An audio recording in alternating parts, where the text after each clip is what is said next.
The lottery ticket trembled in my hands as I huddled in the corner of the homeless shelter, my brother's last words still ringing in my ears.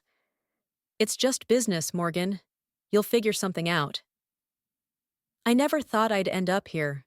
Growing up, I was always the quiet one, the reliable one, while Craig basked in our parents' endless praise. "Your brother's going places," they'd say. "He's got that special something."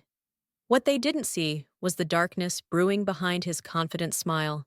"You okay there, honey?" Jessica, one of the shelter volunteers, placed a steaming cup of coffee beside me. "You've been staring at that ticket for 20 minutes. "Just dreaming," I said, tucking it into my jacket pocket.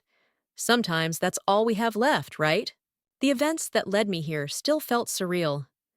6 months ago, I had a roof over my head. Our family home, where Mom's garden roses still bloomed and Dad's workshop still smelled of cedar. Then Craig, the golden child, the one who inherited everything because he'd know how to manage it best, discovered online poker. "I've got a system," he'd told me over dinner, just weeks after our parents' funeral. "It's foolproof, Morgan. I'm going to double the business profits." I should have seen it coming. The late-night clicks of his mouse, the mounting tension in his shoulders, the way he stopped meeting my eyes across the breakfast table. But I was grieving, lost in my own world of spreadsheets and accounting books, trying to keep our family's hardware store afloat. "Morgan!" His voice had cracked that final morning. "I need to tell you something." I found him in Dad's old office, surrounded by empty coffee cups and crumpled papers. "What did you do?" "I had to use the house as collateral," he whispered. "I thought I could win it back." "The house? Our house?" My voice didn't sound like my own. "Tell me you're joking." "I lost it all." His words hung in the air like poison. "The house, the store, everything." Vera, our elderly neighbor, who'd known us since we were kids, took me in for a few weeks. "You always were the stronger one," she said one evening, watching me apply for yet another job. "Craig may have had the charm, but you've got the spine." But even Vera's generosity had limits, and her small pension barely covered her own needs. That's how I ended up here, in this shelter, watching others like me shuffle through their days, each carrying their own story of how life had pulled the rug out from under them. "There's an opening at the diner down the street," Christopher, my former colleague, told me during one of his visits. "It's not much, but it's a start." I took the job, working doubles whenever I could. Every dollar I saved went into a small envelope marked "Fresh Start." And then, on a whim, I bought that lottery ticket. "You know the odds are astronomical, right?" Christopher said when I told him. "You can't pin your hopes on—" "I know the odds," I cut him off. "But right now, hope is all I've got." Last I heard, Craig was couch surfing between old college friends, still convinced his luck would turn around. He hadn't bothered to check how I was doing, where I'd ended up. The golden child's crown had finally tarnished, but he was still living in his own world. "Lights out in 10 minutes, Jessica called through the shelter. Women around me began settling into their cots, some crying softly, others praying in whispers. I pulled out the ticket one last time, running my finger over the numbers I'd chosen. Mom's birthday, Dad's lucky number. The date Craig and I had promised each other we'd always stick together, no matter what. "Sometimes the universe has a way of balancing things out," Vera had told me once. "You just have to be patient and stay true to yourself." As I lay in my cot that night, listening to the unfamiliar sounds of dozens of strangers breathing around me, I made a promise to myself. Whether this ticket changed anything or not, I would find a way to rebuild. Not just for me, but for everyone who'd ever trusted the wrong person, believed the wrong promises, and maybe, just maybe, I'd find a way to make Craig understand what he'd really lost. Not just the money or the house, but the trust of the one person who'd always believed in him, even when he didn't deserve it. The drawing was tomorrow. One way or another, things were about to change. I closed my eyes, Mom's voice echoing in my memory. "Everything happens for a reason, Morgan. Even the bad things teach us something." I was about to learn exactly what she meant. "Holy shit," I whispered, staring at my phone screen in the shelter's bathroom. My hands were shaking so badly, I nearly dropped it. The numbers matched. All of them. Every single one. Morgan? You've been in there for 15 minutes. Jessica called through the door. Everything okay? I splashed cold water on my face, trying to steady my breathing. Yeah, just feeling a little sick. $47 million. The number kept flashing through my mind like a neon sign. I'd checked the numbers 17 times already, but I still couldn't quite believe it. You look like you've seen a ghost, Jessica said when I finally emerged. Maybe you should sit down. I grabbed her arm. I need to tell someone or I'm going to explode, but you have to promise to keep it quiet. Her eyes widened as I showed her the ticket and my phone screen.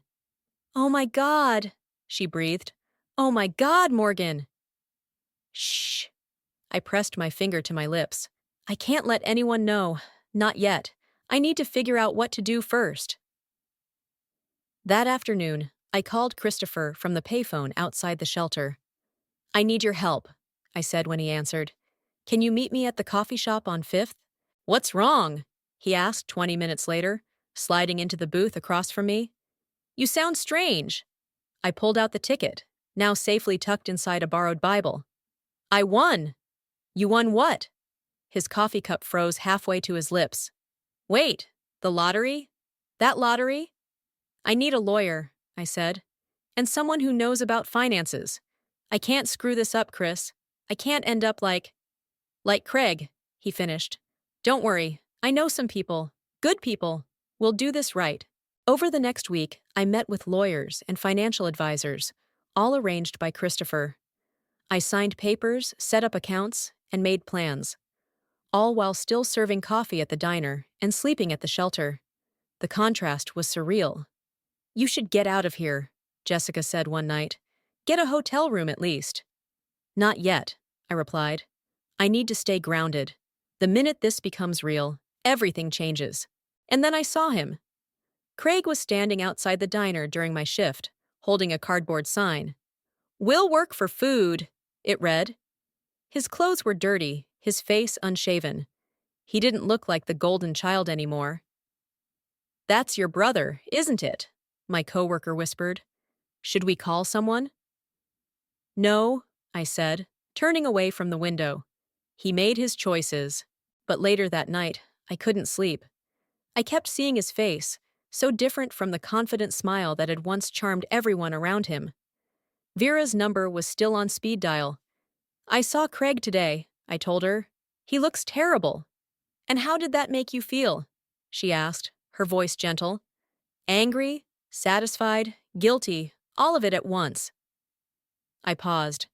I haven't told you something, Vera. Something big. After I explained everything, she was quiet for a long moment. Life has a funny way of turning tables, she finally said. The question is, what will you do with this power? I don't know, I admitted. Part of me wants to walk right past him, let him feel what I felt. But another part wants to help, she finished.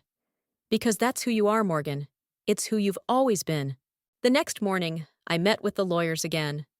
I want to start a foundation, I said. Something to help people who've lost everything. But first, I need to buy back my parents' house. The paperwork will take a few weeks, they explained. Are you sure you want to stay anonymous for now?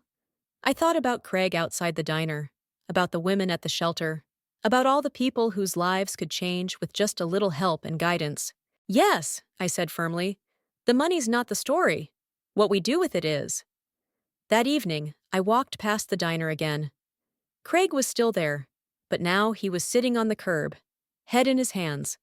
For a moment, I almost went to him. Almost. Instead, I walked to the convenience store and bought another lottery ticket.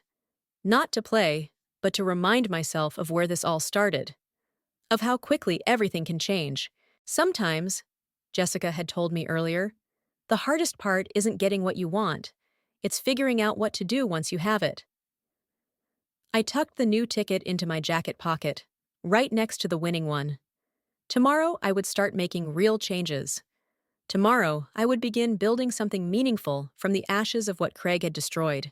But tonight, I just watched my brother from across the street, wondering if he ever thought about where I was, if he ever felt guilty about what he'd done, wondering if, when the time came, I would be strong enough to do the right thing, whatever that turned out to be. The Shaw Family Foundation, Christopher read from the proposal, supporting those affected by gambling addiction and homelessness. It's good, Morgan. Really good. I paced around his office, now my unofficial headquarters. But will it actually help people? Or am I just throwing money at a problem to make myself feel better? Why don't you ask someone who'd know? He gestured toward Jessica, who sat quietly in the corner, reviewing the draft. It's more than just throwing money around, Jessica said, looking up. You're creating a system, support, education, rehabilitation, the things I see people struggling with every day at the shelter. The foundation was taking shape faster than I'd expected. 3 weeks after claiming my winnings, I'd assembled a small team of experts, with Christopher handling the business side and Jessica bringing her frontline experience with the homeless. There's a community meeting tonight, Jessica mentioned. Local charities, social workers, business owners. Maybe you should come, see what you're up against? I hesitated. What if Craig shows up? Then you'll deal with it, Christopher said firmly. You can't hide forever. The community center was packed when we arrived. I recognized faces from the shelter, from local businesses, even a few former customers from the hardware store. As we found seats near the back, a familiar voice caught my attention. Please, I just need a chance, Craig was saying to a middle-aged woman in a business suit. I used to run my own business. I can work. Sir, we've been through this, she replied tiredly. Our program requires 6 months of sobriety first.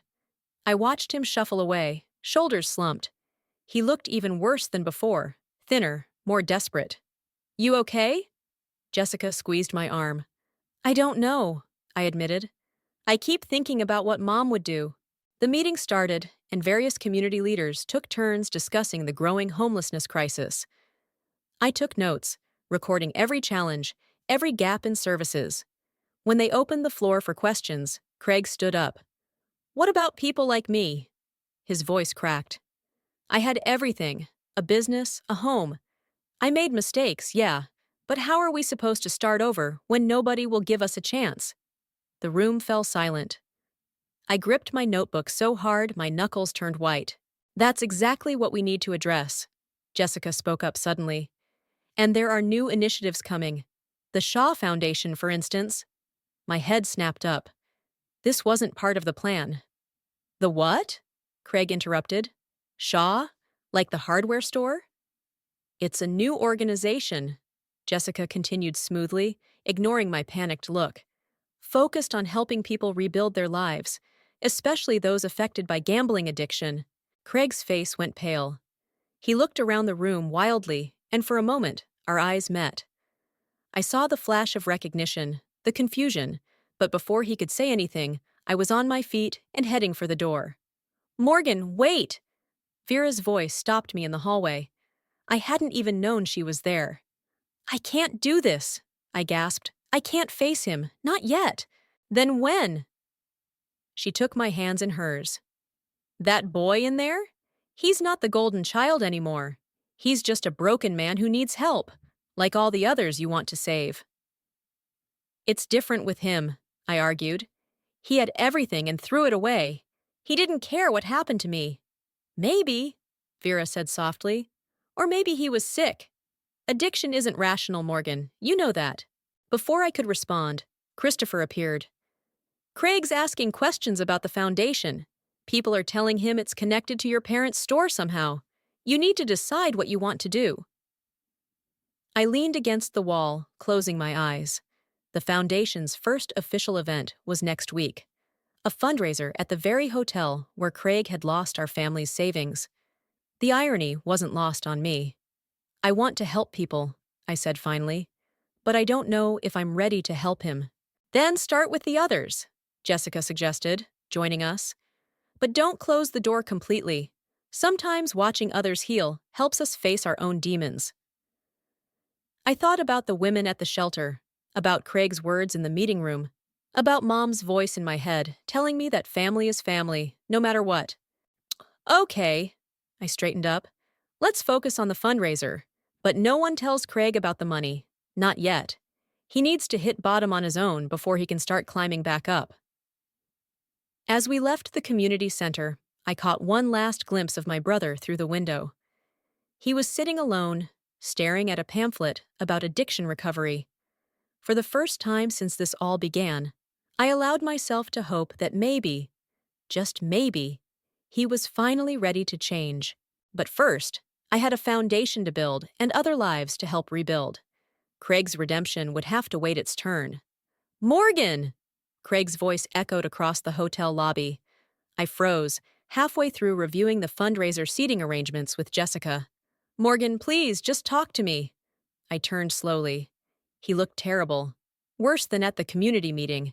His face was gaunt, his clothes hanging loose on his frame. Sir, you need to leave. The security guard stepped forward, but I held up my hand. It's okay, I said quietly. Jessica, can you give us a minute? Craig collapsed into one of the lobby's plush chairs, coughing violently. I've been trying to find you, he wheezed. Ever since I saw you at the meeting.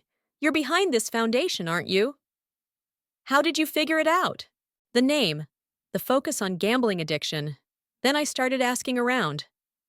He leaned forward. Where did you get the money, Morgan? What's really going on? Does it matter? I kept my voice steady. You didn't care where I got money when you needed it for your sure-thing bets. I'm sick, he said suddenly. The words hung between us like smoke. Not just the gambling. I mean, really sick. Pneumonia, they think. The shelter doctor says I need real medical care, but... He gestured helplessly at himself. And you want money? I finished flatly. No. Well, yes, but... He broke into another coughing fit. I want to make things right. I've been going to GA meetings, 3 weeks now. I'm trying, Morgan. I swear I'm trying. I studied him carefully. The brother who'd charmed everyone, who'd always gotten his way, looked small and scared. But there was something else in his eyes, a clarity I hadn't seen in years. Show me your phone, I said suddenly. What? Your phone. Show me. He pulled out an ancient flip phone. It's all I have left. No internet, no apps. My sponsor's idea. Said I needed to cut off all access to online gambling. My own phone buzzed. It was Christopher. The reporters are here early for the pre-fundraiser interviews. Where do you want them? Stall them, I replied. Something's come up? I turned back to Craig. Come with me. I led him to a small conference room off the lobby. Sit, I commanded, then called Jessica. Can you bring the foundation's intake forms and maybe some water and food? Craig watched me warily. What are you doing? Treating you like any other person who needs help, I said. The foundation has protocols. If you want assistance, you follow them. Jessica arrived with the papers and a sandwich. Craig's hands shook as he reached for the food. When did you last eat? I asked.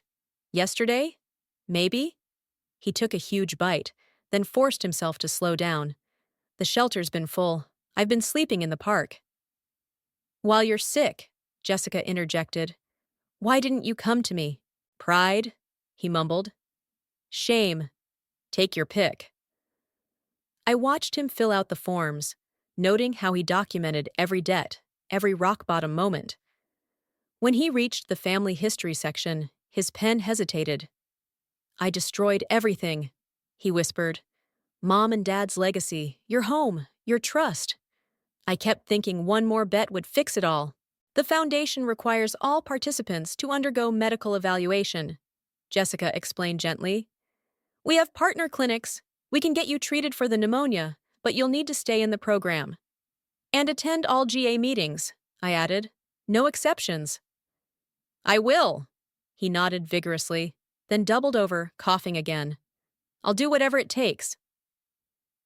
There's something else you need to know, I said, taking a deep breath. About where the foundation's money came from. But before I could continue, Christopher burst into the room. Morgan, I'm sorry, but the reporters won't wait, and you need to see this. He handed me his tablet. On the screen was a breaking news story. Mystery lottery winner identified.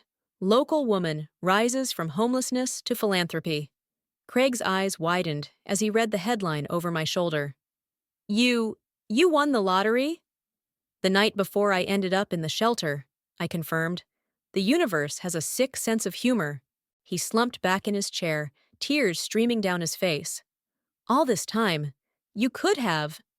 Could have what? I cut him off. Bailed you out? Enabled you some more?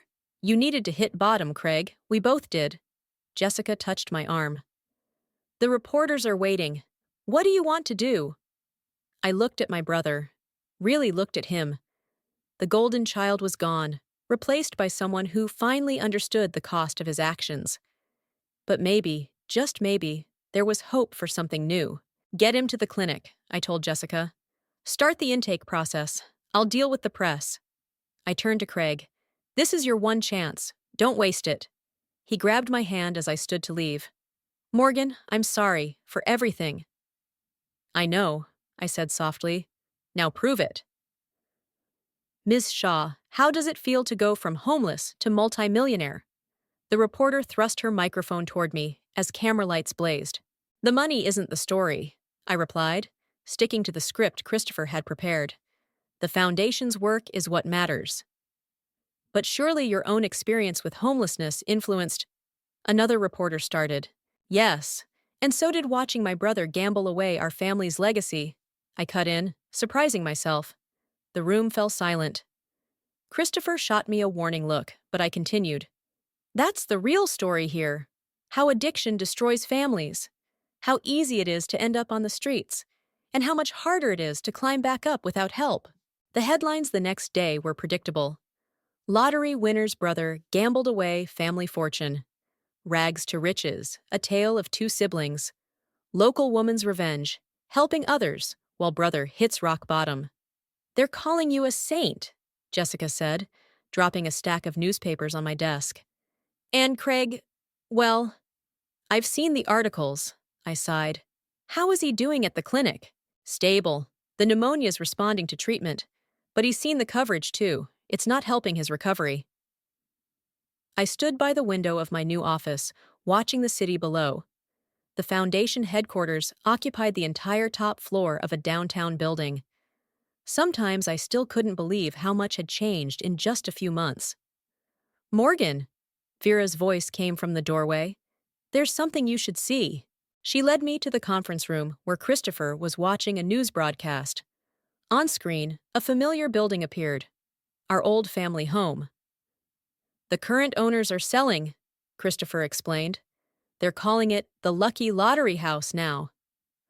Turn it off, I snapped. But I couldn't look away from the images of Mom's garden, now overgrown, and Dad's workshop, converted into a home gym. We could buy it back, Christopher suggested carefully. The foundation could use a residential facility. Before I could respond, my phone buzzed with a text from Jessica. Craig asking to see you, says it's important. The clinic was quiet when I arrived. Craig sat in the visitor's room, looking better than he had in weeks, but his eyes were red. I saw the house on TV, he said without preamble. Remember when Dad taught us to ride bikes in that driveway? Remember when you sold it to pay your gambling debts? The words came out sharper than I intended. I deserve that, he nodded. I deserve all of it. The headlines, the shame, everything. He pulled out a folded paper from his pocket. My therapist suggested I make a list of everyone I've hurt. You're at the top, Morgan. Craig, no, let me finish. I've been doing the work here, really doing it. And I realized something. You winning that lottery? It wasn't just luck, it was karma. The universe giving back to someone who deserved it. I sat down heavily. It's not that simple. No, it's not, he agreed. Because now you have this burden, this responsibility. And every time you try to do something good with it, people bring up what I did. I'm becoming your origin story, Morgan. The cautionary tale that drives your philanthropy. What do you want me to do about that? Let me earn my way back, he said firmly. Not just through the Foundations program, but really earn it. I want to work with other gambling addicts, share my story, maybe prevent someone else from destroying their family like I did. I studied him carefully. You're serious about this? Dead serious. But I'll understand if you say no. I know I haven't given you many reasons to trust me. My phone buzzed again. Christopher sending property details for our old house. I showed the message to Craig. The foundation needs a residential facility, I said slowly. Somewhere people can stay while they rebuild their lives. I was thinking about buying back the house. Craig's eyes filled with tears. Mom would have liked that. The thing is, I continued, we'd need someone to help run it. Someone who understands both sides of addiction, the falling and the climbing back up. Morgan, his voice cracked. It's not forgiveness, I clarified quickly. Not yet, but maybe it's a start. He nodded, wiping his eyes. That's more than I deserve. Probably, I agreed. But Mom always said everyone deserves a second chance, even golden children who fall from grace. As I left the clinic, my phone buzzed one more time. A news alert. Lottery Winners Foundation aims to transform family home into recovery center. I smiled slightly. Let them write their headlines. They didn't understand that some things were worth more than money, like watching someone you once loved try to become worthy of love again. The real story was just beginning. Welcome to the Shaw Recovery Center, Craig said, leading a group of potential residents through our childhood home. 6 months had passed since we'd bought it back, and the transformation was remarkable. Mom's garden bloomed again, tended by residents as part of their therapy. I lingered at the back of the group, watching my brother work. His voice was steady, his eyes clear. Each time he led these tours, he started the same way. I lost this house to gambling. It was my family's home, and I destroyed it. But now it's a place where people can rebuild their lives. And you're really the founder's brother? One of the visitors asked. I am, Craig nodded. I'm also a recovering addict, 312 days clean. I slipped away to Dad's old workshop, now converted into a counseling room. Jessica was meeting with Sarah, one of our first success stories. Morgan! Sarah jumped up to hug me. I got the job, the one at the coffee shop. That's wonderful, I smiled, remembering my own days serving coffee after losing everything. How's the apartment working out? It's small, but it's mine, she beamed. I never thought I'd have my own place again. After Sarah left, Jessica turned to me. You know, when we started this, I thought we'd just be providing beds and meals. But this. She gestured around. This is changing lives. Morgan! Vera appeared in the doorway. There's something you need to see. She led me to the kitchen, where Craig was sitting with an elderly man who looked vaguely familiar. This is Robert, Vera said softly. He used to play poker with your father. My stomach clenched. Robert had been at those weekly games for years, always telling stories about his grandkids. I lost everything too, he said, his voice trembling. My retirement, my relationships with my family. When I saw the news about this place, about what happened with your family, I knew I had to come. Craig reached across the table and took the old man's hand. Then you're in the right place. We'll help you get it back, Robert. Not the money, but the things that really matter. I watched them talk, Craig sharing resources and program details, Robert nodding and wiping tears. It hit me then. This wasn't just about our family anymore. The ripples of what we were doing here spread far beyond our own story. Later that evening, Christopher arrived with the quarterly reports. The Foundation's impact numbers are incredible, he said, spreading papers across the dining room table. Employment rates, housing stability, addiction recovery success. We're beating national averages across the board. It's Craig, Jessica interjected. His story resonates with people. When he talks about hitting bottom, they believe him. When he talks about recovery being possible, they trust him. Speaking of Craig, Vera interrupted, there's something else you should know. She pulled out an old photo album. I found this while cleaning out my attic. The album fell open to a picture of Craig and me as kids, sitting on the porch steps. Dad was teaching us to count cards. Not for gambling, he'd insisted, but to train our minds. Your father had his own struggles with gambling, Vera said quietly. He kept it hidden, but I knew. That's why he was so hard on Craig, pushing him to be perfect. He saw himself in your brother. Why didn't you tell me this before? I asked, staring at the photo. Because you needed to find your own path to forgiveness, she replied. And Craig needed to find his own path to redemption. A commotion from the front of the house interrupted us. Craig was helping a new resident move in, a young woman with 2 small children.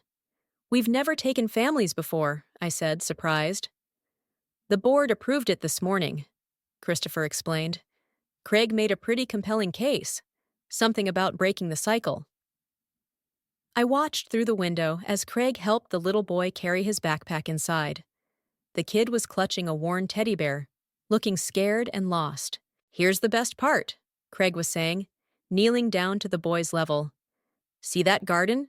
Your mom's going to learn to take care of it. And while she's doing that, you can play on that tire swing. I put it up myself, tested it and everything.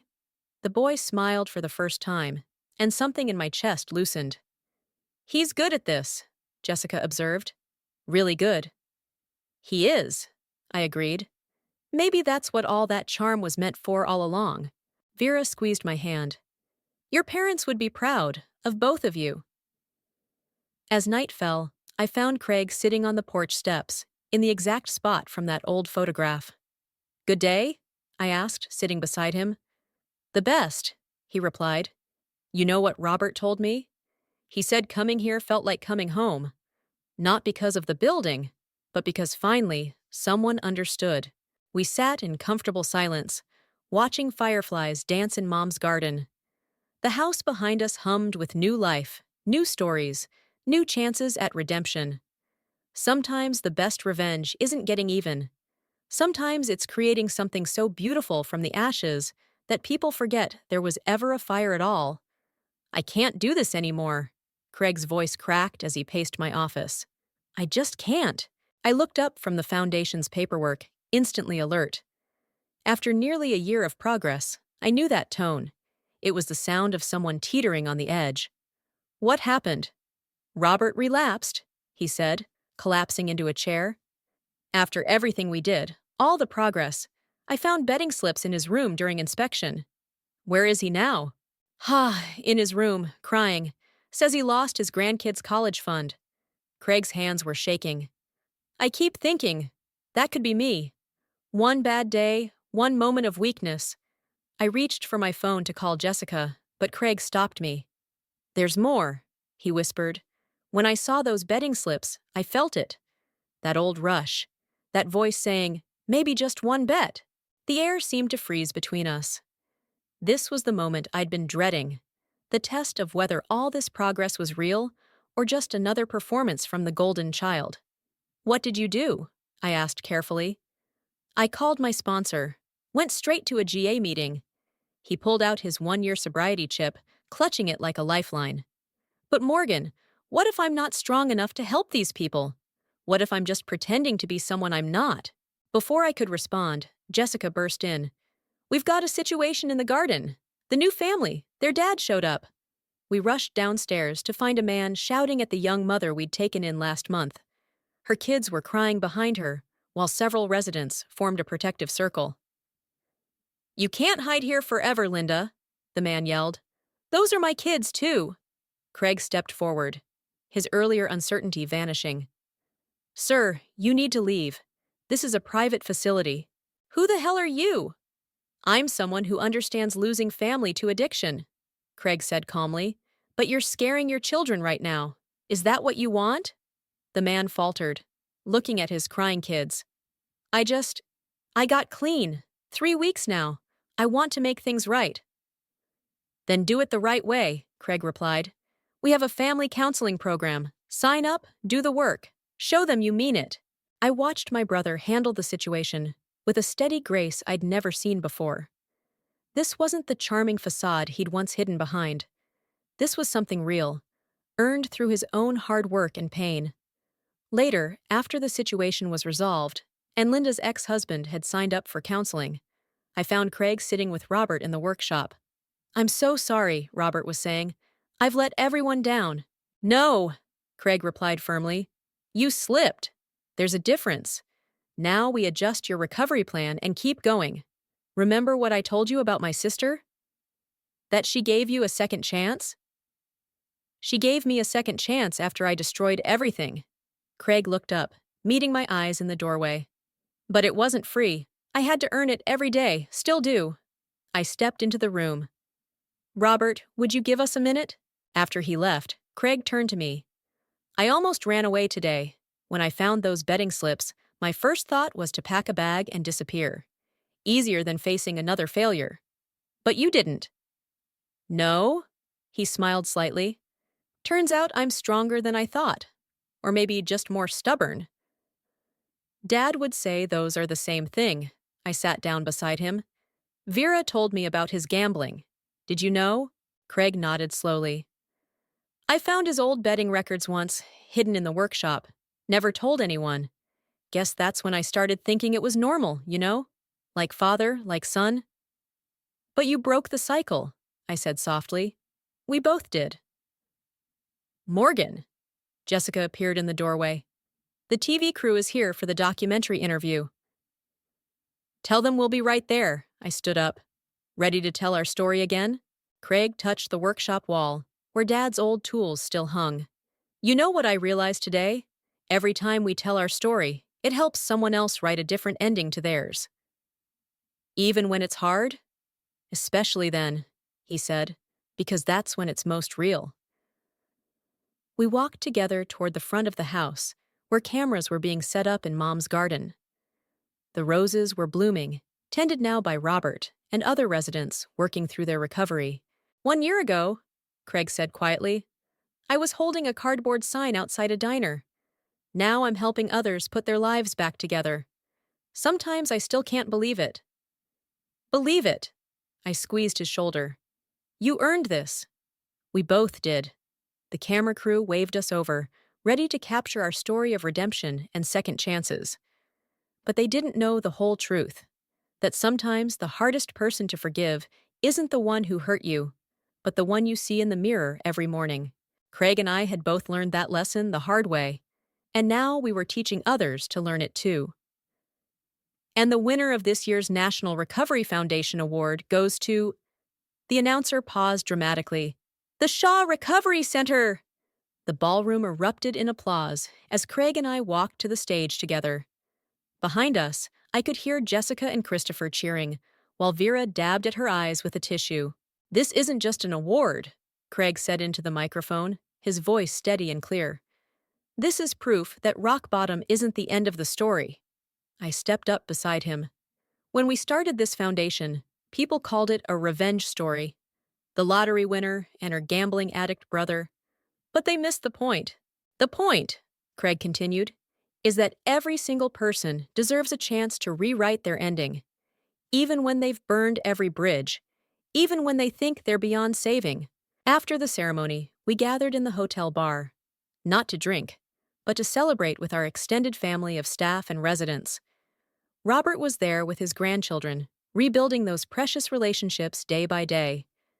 Linda sat with her ex-husband, their children playing nearby, their family slowly healing through counseling and hard work. Remember when you first saw me outside the diner? Craig asked, sipping his sparkling water. Did you ever imagine we'd end up here? Honestly, I imagined pushing you into traffic, I laughed. But this is better. Much better, he agreed. Though some days I still want to push myself into traffic. Jessica joined us, holding up her phone. You need to see this. The documentary just dropped online. The comments are flooding in. We huddled around her screen, reading message after message from people sharing their own stories of addiction and recovery, of families torn apart and stitched back together. Morgan! A quiet voice interrupted us. We turned to find Linda's daughter, Emma, clutching a familiar lottery ticket. Can you sign this? For good luck? I took the ticket, remembering that night in the shelter when everything changed. You know what's better than luck, Emma? Having people who believe in you, even when you've stopped believing in yourself. Like you believed in Craig? She asked innocently. Craig choked on his water, while I tried not to laugh. More like Craig proved he was worth believing in. Sometimes the hardest part is taking that first step. Speaking of steps, Christopher called from across the room. There's someone here to see you both. An elderly man made his way through the crowd. The current owner of the casino, where Craig had lost our family's money. I've been following your work, he said without preamble. I want to help.